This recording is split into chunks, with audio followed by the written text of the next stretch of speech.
In 1914, as Europe plunged into the bloodiest war humanity had ever seen, one country sat right in the middle of the battlefield.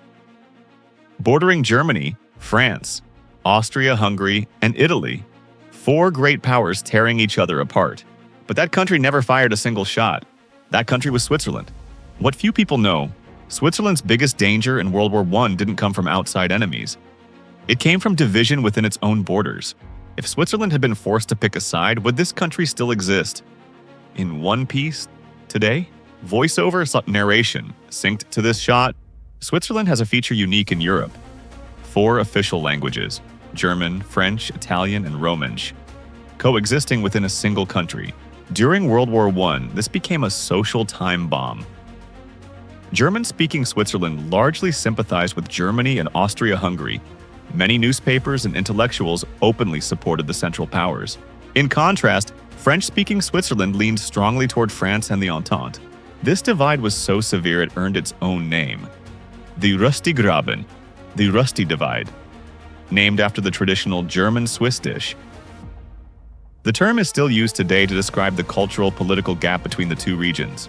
The Swiss government at the time had to walk an extremely thin line, maintaining absolute neutrality not just to avoid war with foreign powers, but to avoid a linguistic civil war that could tear the country apart from within. Even the commander-in-chief of the Swiss army at the time, General Ulrich Wille, faced harsh criticism for openly showing sympathy toward Germany, raising doubts about the loyalty of the military leadership itself. Now imagine, what if political or military pressure had forced Switzerland to abandon neutrality and pick a side? Voiceover on narration synced to this shot.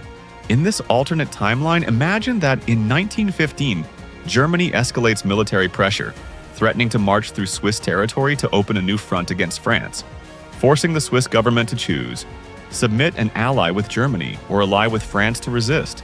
If the federal government, whose military leadership already leaned pro-German, decides to side with the Central Powers, the near immediate consequence is a severe constitutional crisis. French-speaking cantons like Geneva and Vaud could refuse to comply, even threaten to secede from the Federation. Conversely, if the government sides with the Entente, the German-speaking majority could rise up and protest just the same.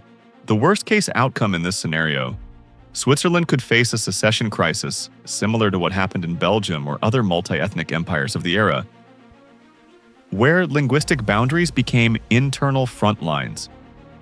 The Swiss Federation, built on the principle of cantons voluntarily uniting, could fracture into pieces along language lines, one part absorbed into German influence, another drifting toward France. Even in the less catastrophic scenario, where Switzerland enters the war but the Federation doesn't collapse, the country would still suffer heavy losses. As a potential battleground between two great powers, its infrastructure and cities could be devastated. Its young industry and emerging banking system would lose their status as a safe haven, a status that only exists because of Swiss neutrality.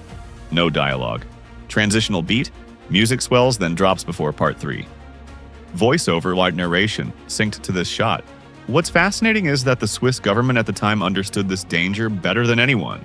That's why they adopted a policy called armed neutrality, not just declaring neutrality on paper, but maintaining a military force strong enough that both sides saw invading Switzerland as not worth the cost.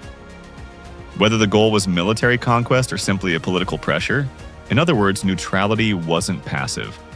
It was a carefully calculated survival strategy, one that kept the country safe from foreign invasion and intact against the risk of falling apart from within. Voiceover or narration synced to this shot. World War I ended in 1918, and Switzerland still stood intact, both in territory and internal unity.